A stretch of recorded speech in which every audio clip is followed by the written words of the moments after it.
কেমন আছো? হয়তো ভালো, আবার হয়তো ভালো না। তোমার জীবন সঙ্গী সে কেমন আছে? ভালো।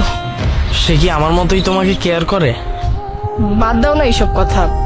তোমার কি অবস্থা? তুমি কেমন আছো? বেঁচে আছি এতটুকু জানি, ভালো কি মন্দ সেটা জানি না, কিন্তু এতটুকু মনে আছে সেই দিনের পর থেকে মুখের হাসিটা হারায় ফেলছি। তোমার জীবন সঙ্গী কেমন আছে? সে অনেক ভালো আছে।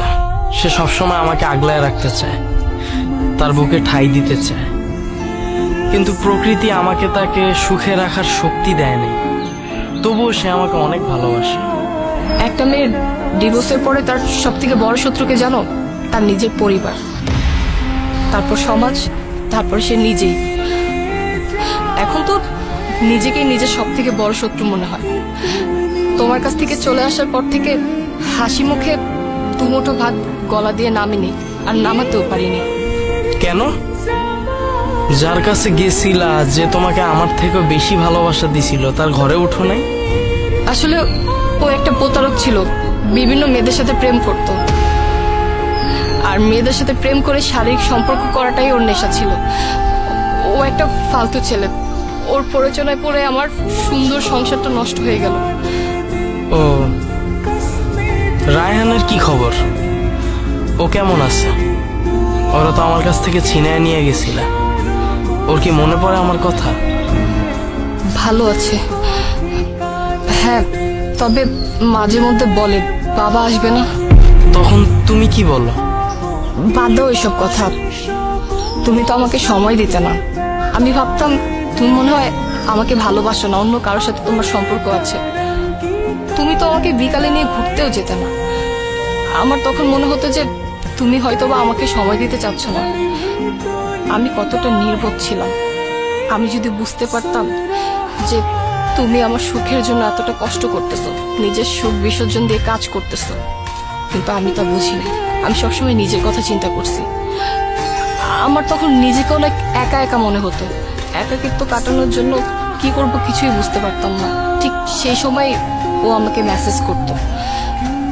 প্রথমে ভেবেছিলাম যে ওর সাথে কথা বলবো কিনা, পরে চিন্তা করলাম যে না, ওর সাথে কথা বললে হয়তোবা আমার একাকিত্বটা কেটে যাবে। প্রথমে ওর সাথে বন্ধুর মতো কথা হয়, তারপরে বন্ধুত্ব থেকেই প্রেম। তুমি তো আমাকে কখনো সন্দেহই করতে না, কিন্তু হঠাৎ করে একদিন তুমি আমাকে সন্দেহ করলে, আর সেই বিষয়টা নিয়ে তোমার সাথে রাগ করে বাপের বাড়ি চলে যাই। আর তখন তুমি আমাকে আমার বাপের বাড়ি থেকে নিয়ে আসো, আর তারপর থেকেই তোমার বাড়িতে থেকে তোমার খেয়ে পরকীয়া শুরু করলাম। কিন্তু তার ফলাফল তো আজকে দেখতেছই। সেই দিন তো কোর্টে কেস তুমি জিতে গেছিলা, আমি হাইরা গেছিলাম। তোমার কাবিনের 5 লক্ষ টাকা তো আমি তোমাকে দিয়ে দিছিলাম। ওই টাকা দিয়ে যদি কিছু করতা, ছেলেটাকে নিয়ে তো ভালো থাকতা। উপরওয়ালা কাউকে ঠকায় না। সেদিন আমি জিতলেও উপরওয়ালার কাছে আমি হেরে গেছি। উপরওয়ালার বিচারে তোমার দেওয়া কাবিনের 5 লক্ষ টাকা নিয়ে রাসেল পালিয়েছে। রায়হান এখন কোন ক্লাসে পড়ে? ক্লাস 1-এ। স্কুলে ওর বাবার নাম কি দিছো? মুন্না। ও, থ্যাংক ইউ। মুন্না, আমাকে একটাবার সুযোগ দেওয়া যায় না? তুমি সেই সুযোগ হাতছাড়া করে ফেলছো।